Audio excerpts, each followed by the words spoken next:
Hello વિદ્યાર્થી મિત્રો, કેમ છો? મજામાં?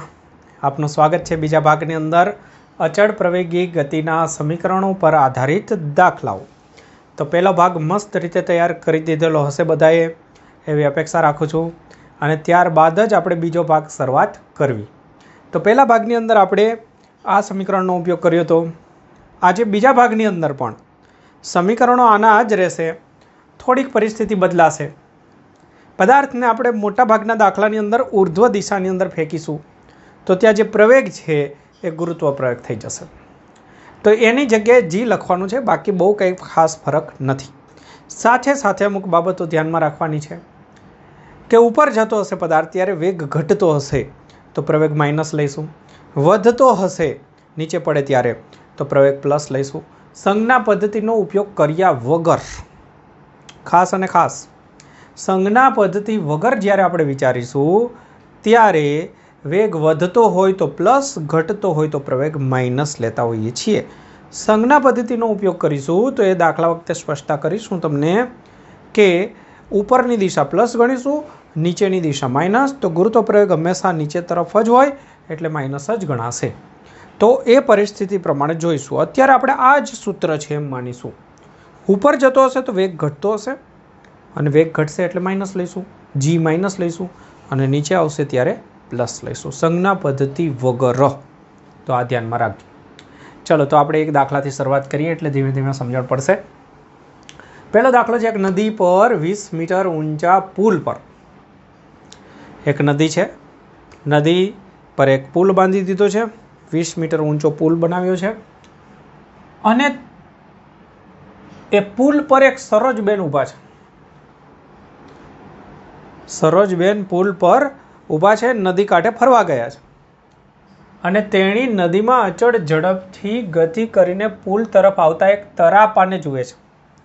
તરાપો નામ સાંભળેલ છે, લાકડાનું બનાવેલું હોય, બોટ સમજી લો હાલ, લાકડાનું હોય તરાપો, અને તરાપો અચળ ઝડપથી ગતિ કરતાં કરતાં પુલ તરફ આવી રહ્યો છે.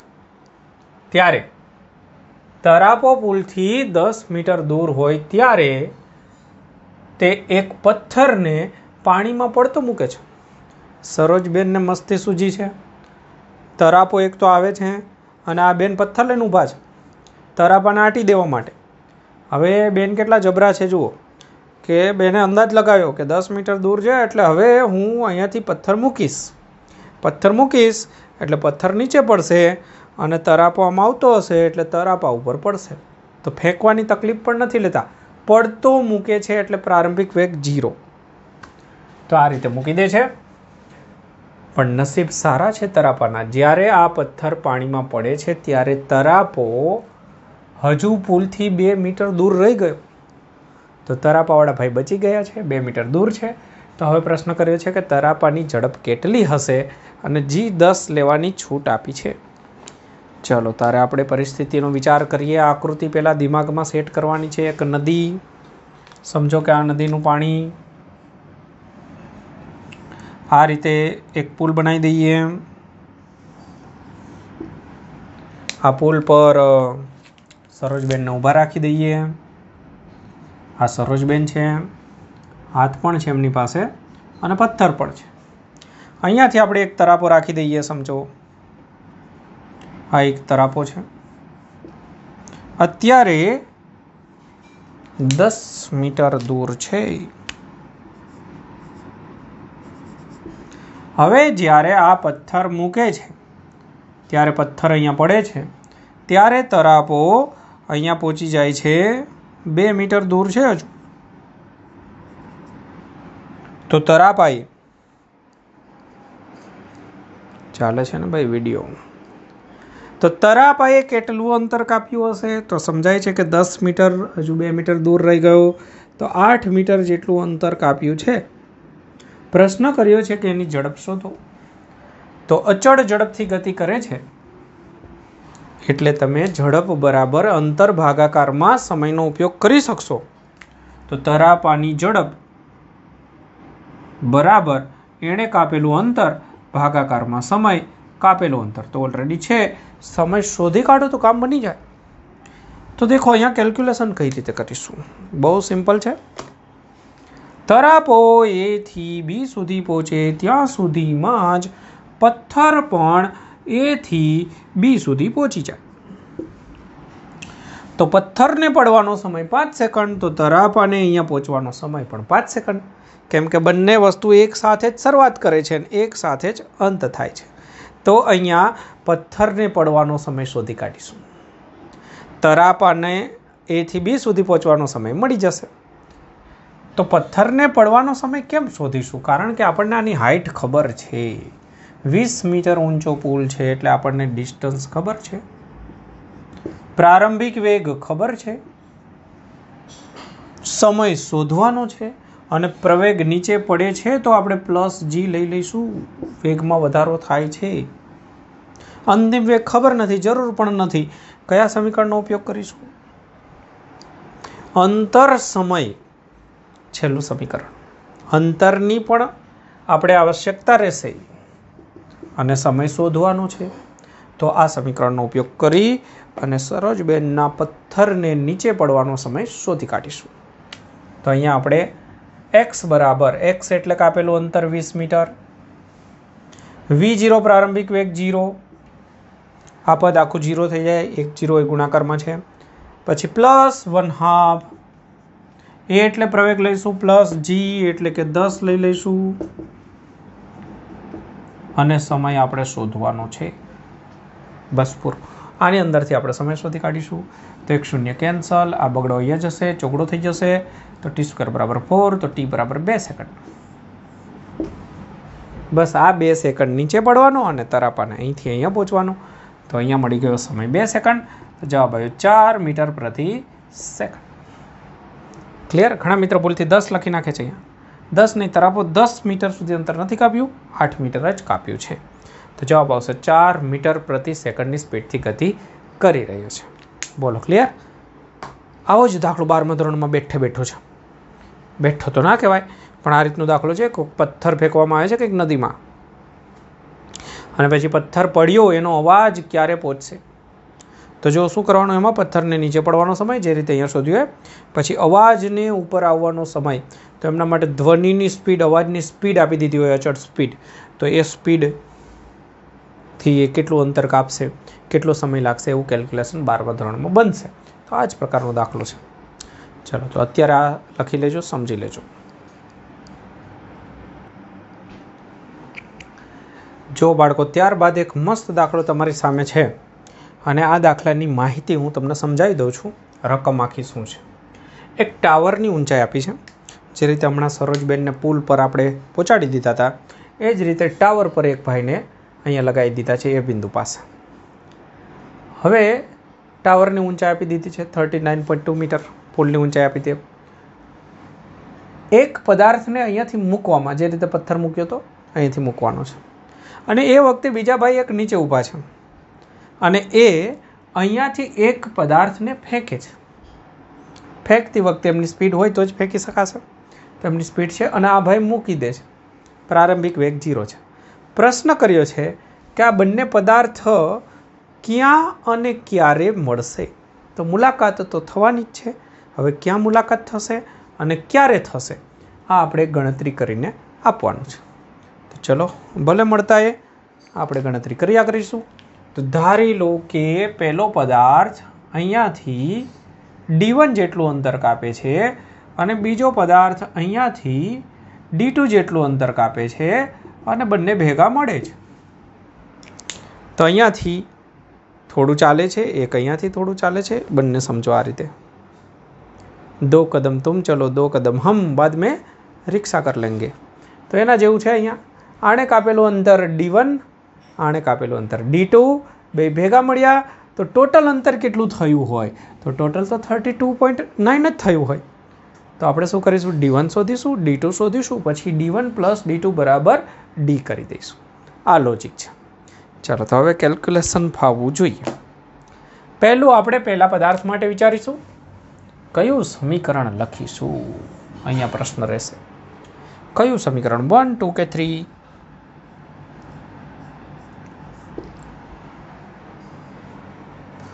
તો જો અંતર છે, પણ સાથે સાથે આપણે ક્યારે મળશે અને ક્યાં મળશે આવો પ્રશ્ન છે. ક્યારે મળશે અને ક્યાં મળશે એટલે કાં તો D1 કાં તો D2. તો અંતર અને સમય બંને આવે છે માટે ત્રીજા સમીકરણનો જ ઉપયોગ કરવો પડશે. તો પહેલા પદાર્થ માટે ત્રીજા સમીકરણનો ઉપયોગ કરો તો પહેલા પદાર્થ એક આપેલું અંતર D1 ધ્યાનથી જોજો. પ્રારંભિક વેગ એનો થશે 0, પછી +1/2. પ્રવેગ એ બરાબર લઈશું +g, કારણ કે અહીંયા નીચે છે એટલે વેગ વધશે, તો અહીંયા લઈશું આપણે +g. કયું નથી એટલે 9.8 લઈ લઈશું અને ગુણાકારમાં t². ચલો બીજા પદાર્થ માટે હવે લખી દો તમે, તો તમને આવડી ગયો દાખલો, નહીતર નહીં આવડ્યો. તો ચલો બીજા પદાર્થ માટે હું આ જ સમીકરણનો ઉપયોગ કરીશ. તો એને કાપેલું અંતર થશે D2. એમના પ્રારંભિક વેગને 0 કહેવાની ગલતી ન કરશો. એમને પ્રારંભિક વેગ છે 19.6 t +1/2 એ એટલે પ્રવેગ આમના માટે માઇનસ થશે, આમના માટે પ્લસ થશે. કેમ? આનો વેગ વધે છે, આનો વેગ ઘટવાનો. તો આ બસ ધ્યાનમાં રાખજો. જી રાખ્યો તો કેન્સલ તો થઈ જાત, પણ વાંધો નથી. હવે બંનેનું સરવાળો કરવો સારો રહેશે, કેમ કે આ જે પદ છે એટલું જ આ છે, આ પ્લસ છે, આ માઇનસ છે, તો બે ગાયબ થઈ જશે. તો 1 અને 2 નો સરવાળો કરી દઈએ.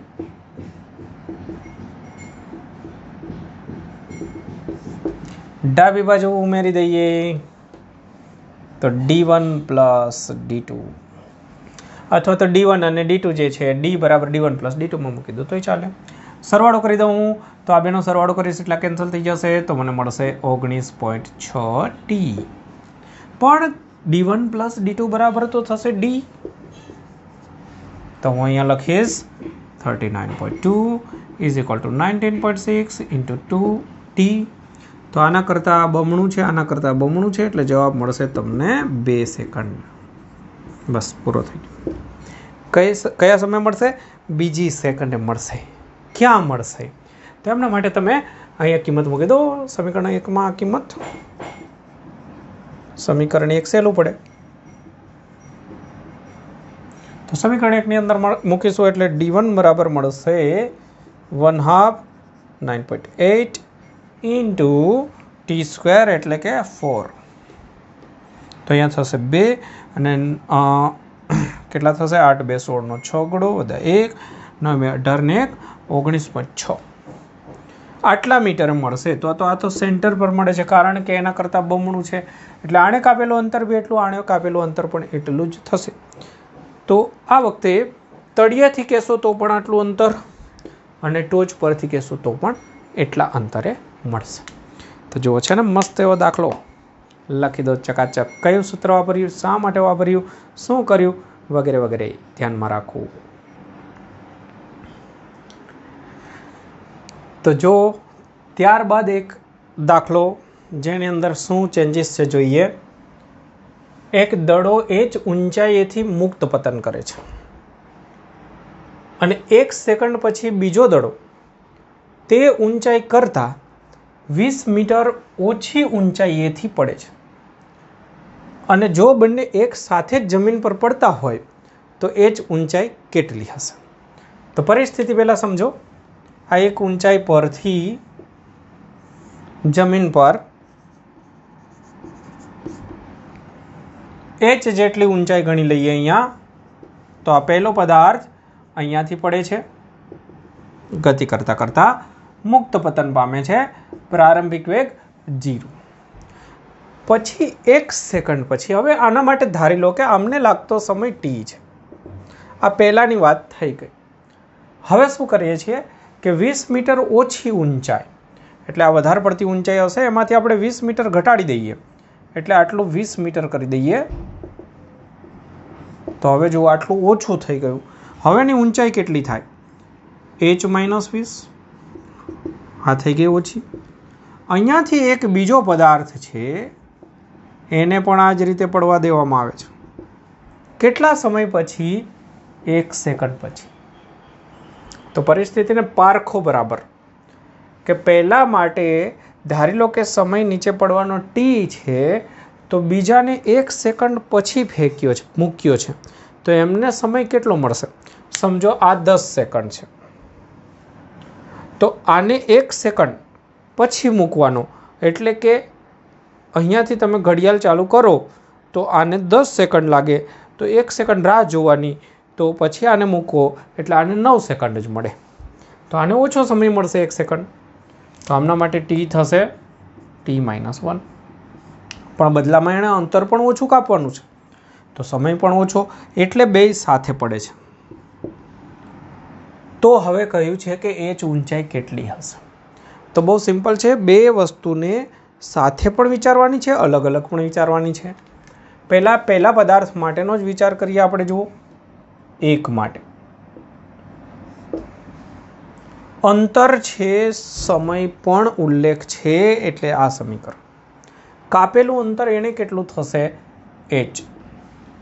પ્રારંભિક વેગ 0 પ્લસ 1/2 g. g ની જગ્યાએ 10, એની જગ્યાએ g અને g ની જગ્યાએ 10, અને ધારી લો કે એમનો સમય t². તો આ બની ગયું સમીકરણ એમના માટે. તો h બરાબર થઈ ગયું 5t². બોલો, ક્લિયર આટલું? હવે આપણે શું કરીએ? બીજા પદાર્થ માટેનો વિચાર કરીએ. તો બીજો પદાર્થ છે એને પણ મૂકવાનો જ છે અહીંથી. તો 2 માટે પણ એમણે કાપેલું અંતર 20 મીટર જેટલું ઓછું થશે, તો h -20 રાખીશું. પછી એનો પ્રારંભિક વેગ પણ 0, પછી પ્લસના પ્લસ 1/2, અને એમના માટે પ્રવેગ જે છે એ તો 10 જ, પણ સમય t-1 કરીશું. સમય એમને 1 સેકન્ડ ઓછો મળશે, કેમ કે મોડો મૂક્યો છે. બસ, તો હવે આપણે આની અંદર સાદરૂપ આપવાનું થાય. તો h -20 ઇઝ ઇક્વલ ટુ, ફરીથી અહીંયા કરી દઈએ 5t-1 છે એનો વર્ગ કરી દઉં t² -2t + 1. આ તો તમે જાણતા હશો, a - b નો વર્ગ a² -2ab + b². આ સમીકરણનો મેં ઉપયોગ કરી દીધો. તો હવે h -20 ઇઝ ઇક્વલ ટુ, એક કામ કરીએ, અહીંયા h ની જગ્યાએ 5t² મૂકી પણ દઉં, અથવા બે સમીકરણની બાદબાકી એવું કંઈ કરવું પડે.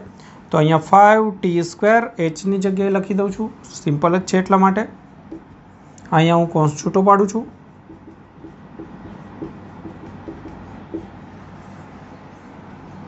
કારણ કે h બરાબર 5t² લખી દીધું. તો અહીંયા 5t² કેન્સલ થઈ જશે.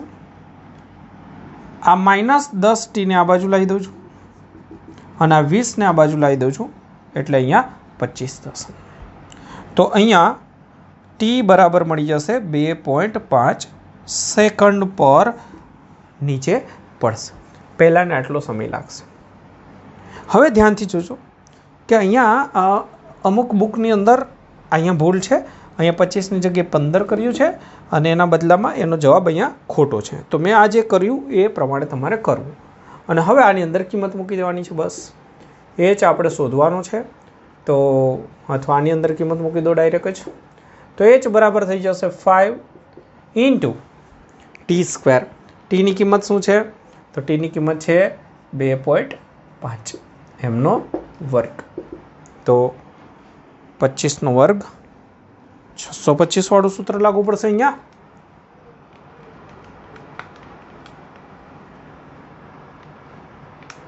તો અહીંયા 31.25 સાચો જવાબ થશે. તો મેં જે મટીરિયલ આપ્યું છે એમાં જવાબ ખોટો છે. ઠીક આવી છે. તો દાખલો પૂછાશે, લકી દાખલો છે. ઓકે, તો અહીંયા બસ આ એક ખાસ અહીંયા ભૂલ છે, અને એના પરિણામ સ્વરૂપે અહીંયા પણ જવાબ કંઈક ખોટો આપ્યો છે. રકમ મતલબ ઓપ્શન આપ્યા છે ખોટા છે. તો આ રીત પકડી રાખજો. બસ, તો આની અંદર આ એક નવી વસ્તુ, સમય અલગ અલગ, અંતર અલગ અલગ પણ સાથે પડતા હોય એ પ્રકારનો પ્રશ્ન લખી દેજો. જો ત્યારબાદ નવી વેરાયટી તમારી સામે છે, નવી નવી વાનગીઓ પીરસવામાં આવે છે. તો જો એમાંની એક વાનગી છે, જોરદાર છે. એક રોકેટને 20 મીટર પ્રતિ સેકન્ડ સ્ક્વેરના પ્રવેગથી ઉર્ધ્વ દિશામાં ફેંકવામાં આવે છે. હવે રોકેટ હોય ને એટલે એને પ્રારંભિક વેગ 0 હોઈ શકે, કારણ કે પહેલાં વેગ 0 હોય, પછી ધીમે ધીમે ધીમે વધે. પથ્થર હોય તો પથ્થરને ફેંકવાની વાત કરીએ ને, તો એમાં આપણે આપણી તાકાત લગાડી અને પથ્થરને ફેંકીએ ત્યારે એનો વેગ કંઈક હોય, ફેંકીએ પછી ગણતરી ચાલુ થાય ત્યારે એને વેગ હોય. રોકેટમાં 0 વેગથી કામ થઈ શકે. તો 0થી ભારે રોકેટ ઉપડશે, પછી એને પ્રવેગિત ગતિ છે એટલે ધીમે ધીમે ધીમે ધીમે ધીમે એનો વેગ વધતો જશે. પ્રવેગ છે રોકેટને પોતાના બળતણથી પ્રવેગ મળતો હોય 20, ગુરુત્વ પ્રવેગ નહીં.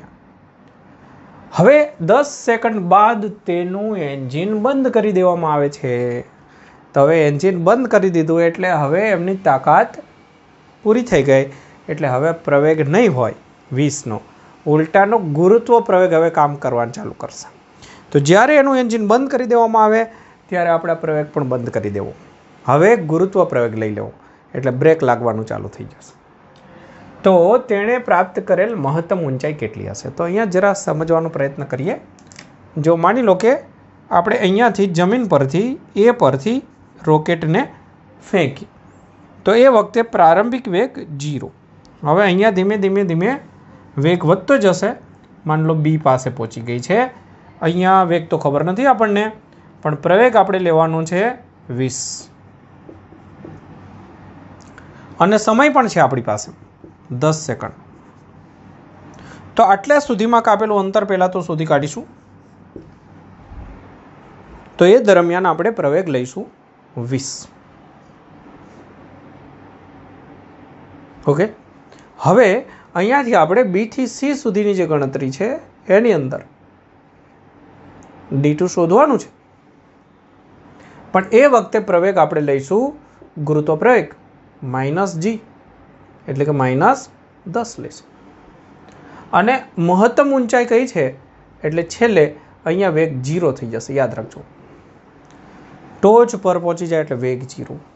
તો હવે કેલ્ક્યુલેશન કઈ રીતે કરીશું? તો પહેલું કેલ્ક્યુલેશન તો સીધું દેખાય છે કે અંતર શોધવાનું છે અને સમય, તો આ સમીકરણનો ઉપયોગ કરીશું. તો પહેલાં હું એ થી બી સુધી જ્યારે એન્જિન ચાલુ હોય ત્યારની ગણતરી સમજાવી દઉં.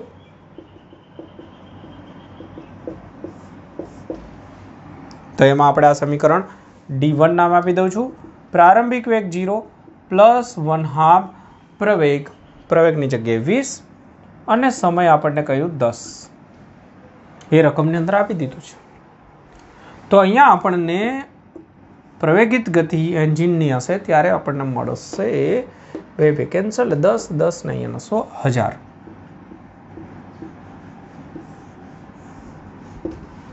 ચલો, આ પહેલું સ્ટેપ થયું. હવે અહીંયાથી અહીંયાનું કેલ્ક્યુલેશન કઈ રીતે કરીશું? ત્યાં તો સમય તો આપ્યો નથી, તો ત્યાંના જે કેલ્ક્યુલેશન છે એની અંદર આપણે અંતરનો શોધવાનો, થોડી વાર અંતર શોધવાનું છે. તો અંતર શોધવા માટે તમારી પાસે એક વેગ છે, પ્રવેગ છે. આ વેગ મળી જાય તો આપણે આ સમીકરણનો ઉપયોગ કરીએ. સમય તો ત્યાં મળવાનો નથી, બરાબર. તો શું કરીશું? આનો ઉપયોગ કરીએ. દેખો, અંતરના બે સમીકરણ છે, સમજો, ચેક કરીએ આપણે. આ સમીકરણ છે, આ પણ સમીકરણ છે. હવે અહીંયાથી અહીંયા સુધીના સમયનો કોઈ ઉલ્લેખ નથી, તો આપણે જો વેગ પ્રારંભિક મળી જાય તો આ સમીકરણનો ઉપયોગ કરીને અંતર શોધી કાઢીએ. હવે પ્રારંભિક વેગ કઈ રીતે મળશે? બી થી સી સુધીની ગણતરીમાં બી થી સી માટે અંતિમ વેગ સી પાસેનો છે 0. પ્રારંભિક વેગ શોધવો હોય ને બી પાસેનો, તો આપણે આમાં કેલ્ક્યુલેટ કરી દઈશું. એ થી બીની ગણતરીમાં બી પાસેનો વેગ શોધી કાઢીશું, તો એ બી પાસેનો વેગ આમાં કામ લાગી જશે. તો એમના માટે કયા સમીકરણનો ઉપયોગ કરીશું? અંતિમ વેગ જોઈએ છે, પ્રારંભિક વેગ છે, અંતર પણ હવે તો મળી ગયું છે. કોઈ બી સમીકરણનો ઉપયોગ કરી શકો તમે, આમાંથી કોઈ પણ સમીકરણનો ઉપયોગ કરી શકો. સમયવાળા વેગવાળા, તો વેગ તો બધાનો અંતિમ વેગ, આની અંદર એક અંતિમ વેગ નહીં આવે, એટલે આ બેમાંથી એક સમીકરણનો ઉપયોગ કરીએ તો પહેલું સમીકરણ સહેલું રહેશે. v બરાબર v0 પ્લસ at પરથી અંતિમ વેગ આપણે શોધવાનો છે. પ્રારંભિક વેગ 0 પ્રવેગ લઈ લઈશું 20 અને સમય મળ્યો 10. અહીંયાથી આટલું જ ગણું છું તો મને અંતિમ વેગ મળી જશે 200. ભલે ને મળ્યો અંતિમ A થી B માં B નો વેગ મળી ગયો, B પાસે વેગ, તો B થી C ની ગણતરીમાં અહીંયા પ્રારંભિક થઈ જાય. તો હવે આપણી પાસે B પાસેનો વેગ પણ છે, C પાસેનો વેગ પણ છે. સમીકરણ નંબર 2 નો ઉપયોગ કરી લઈશું.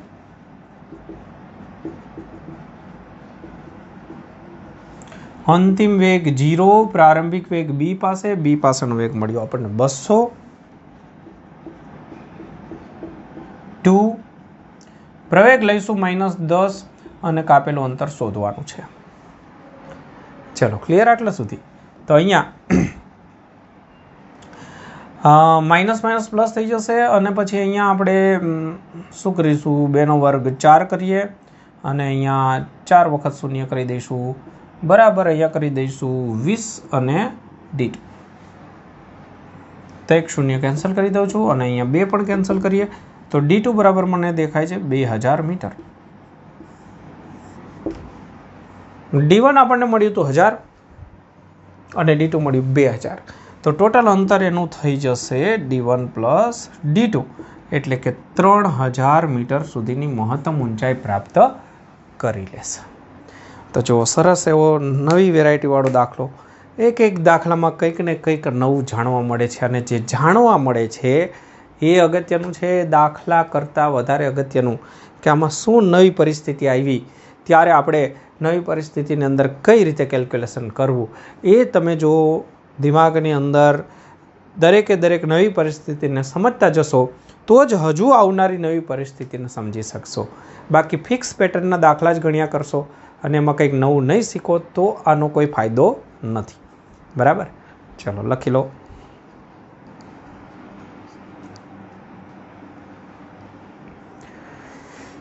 તો જુઓ હવે ત્યારબાદ એક સંજ્ઞા પદ્ધતિવાળો જોરદાર દાખલો લઈ લઈએ. સંજ્ઞા પદ્ધતિનો ઉપયોગ ટેક્સ્ટની અંદર પણ એક દાખલાની અંદર કરેલો છે.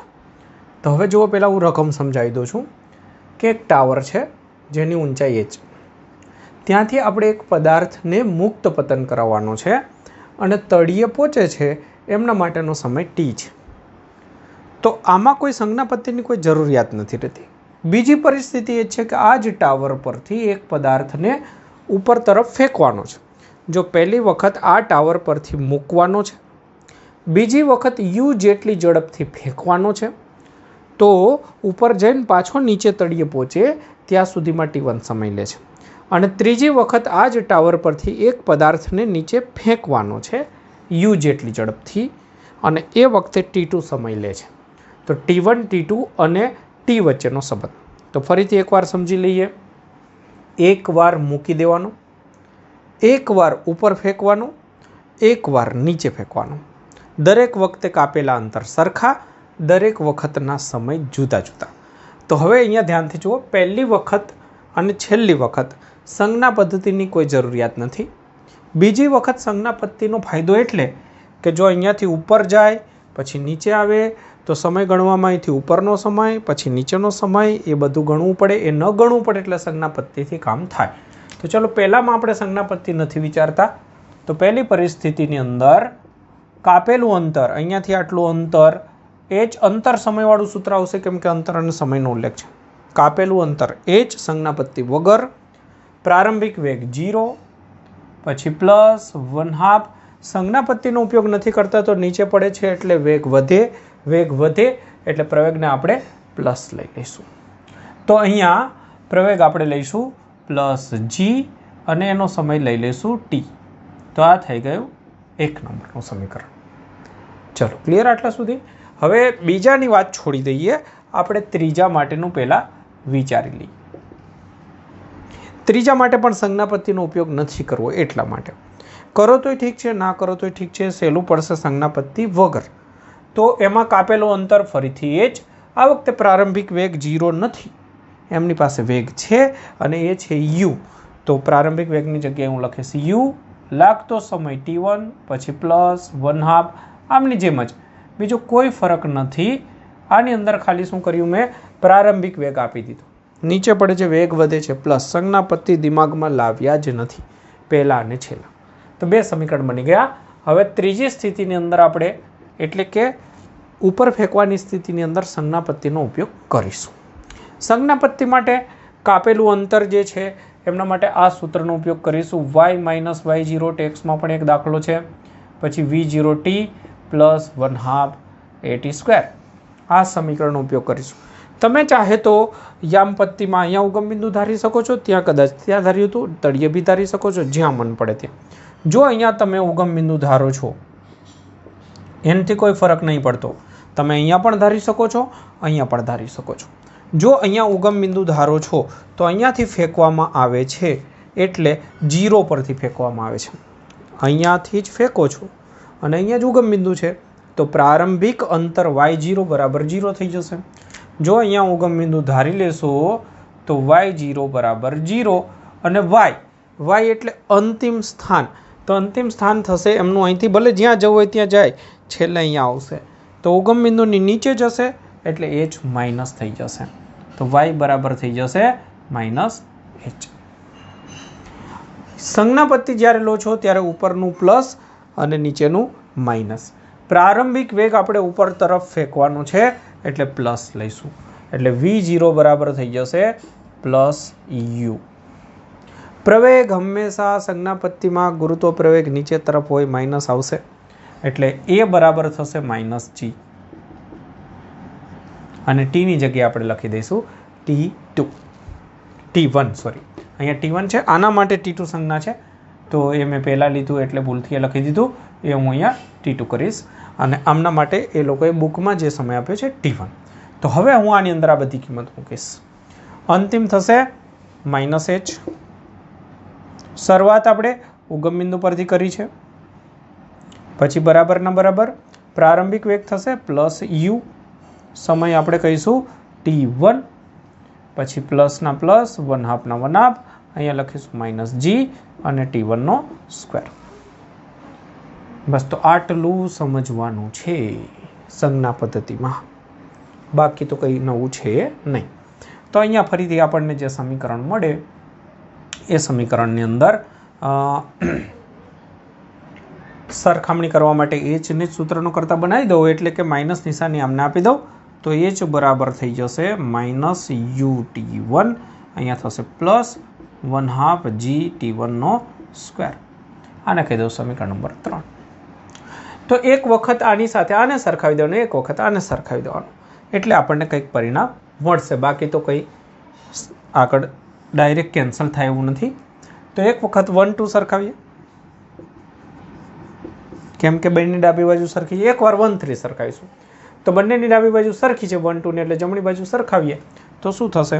તો 1/2 gt² બરાબર ut2 પ્લસ 1/2 gt2 સ્ક્વેર.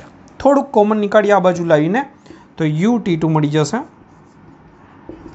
એમાંથી કોમન નીકાળીશું તો 1/2 g કોમન નીકળશે અને પછી t² માઇનસ t2², આવું કંઈક મળશે.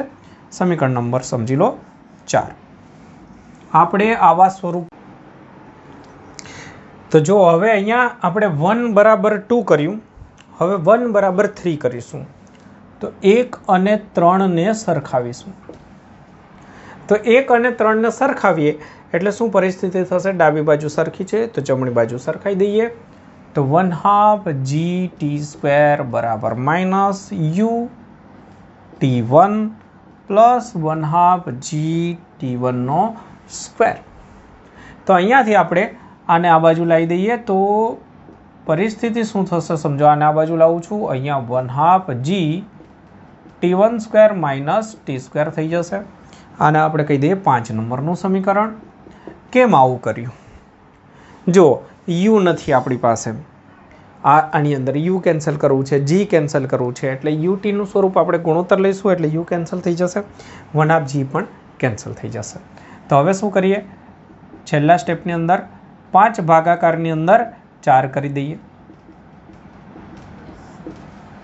5 ભાગાકારમાં 4 તો 5 ના હું ભાગાકારમાં 4 કરીશ તો ડાબી બાજુ t1/t2 થશે અને જમણી બાજુ 1/2 g કેન્સલ કરીએ તો અહીંયા રહેશે t1² t² અને અહીંયા t² t². આ રીતની પરિસ્થિતિ રહેશે. ચલો ક્લિયર. હવે આની અંદર સાદુરૂપની અંદર આપણે ટીને સૂત્રનો કરતા બનાવવો છે, તો એટલા માટે થઈને આને છૂટા પાડીશું.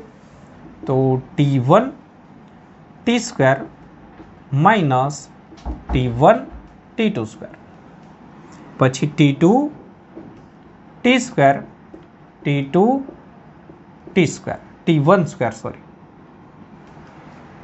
t2 t1² minus t2 t². હવે આપણે ટી વાળા પદને એક બાજુ લાવી દઈએ, તો ટી વાળું પદ આ બાજુ છે, તો એમાંથી આપણે ટીને કોમન નીકાળી લઈએ. તો શું થશે જોઈએ, તો t² હું કોમન નીકાળી દઉં છું, તો અહીંયા રહેશે t1 પ્લસ t2, અને આને આ બાજુ લાવી દઉં છું, તો ત્યાં થશે t2 t1² plus t1 t². બનશે આ રીતે. તો t1 પ્લસ t2, આની અંદર ચેક કરીએ શું થાય છે, t² t1 પ્લસ t2, આની અંદરથી હું કોમન નીકાળું છું t1 t2, તો આની અંદર રહેશે t1 પ્લસ આમાંથી રહેશે t2, તો t1 અને t2 કેન્સલ થઈ જશે, તો t બરાબર થશે અંડરરૂટની અંદર t1 t2. બસ સાદુરૂપ જ આપ્યું છે, બીજું કંઈ કર્યું નથી. તો બસ આપણે ટીને સૂત્રનો કરતા બનાવવાનો હતો, અને ટીનું સ્વરૂપ જે છે એ પ્રમાણે t1 t2ના સ્વરૂપ સિવાય બાકીનું બધું નીકાળી દેવાનું હતું. ચલો, તો છે જોરદાર દાખલો. તો સાદુરૂપ પણ જોરદાર છે, લોજિક પણ બહુ જોરદાર છે, અને ઘણું બધું શીખવા મળે એવો એક અઘરો દાખલો. બરાબર, ઓકે. તો ચલો, આ દાખલો પૂરો થયો. તો આ રીતના ઘણા બધા દાખલાઓની પ્રેક્ટિસ તમારે કરતી રહેવાની છે. નવા વેરાયટી આવતી જ રહેશે, પણ તમારે નવું વિચારી અને સમજણપૂર્વક એમનો ઉપયોગ કરતા રહેશો, તો આ પ્રકારના દાખલાઓ મજા આવી જશે. ચલો, તારે મળીએ.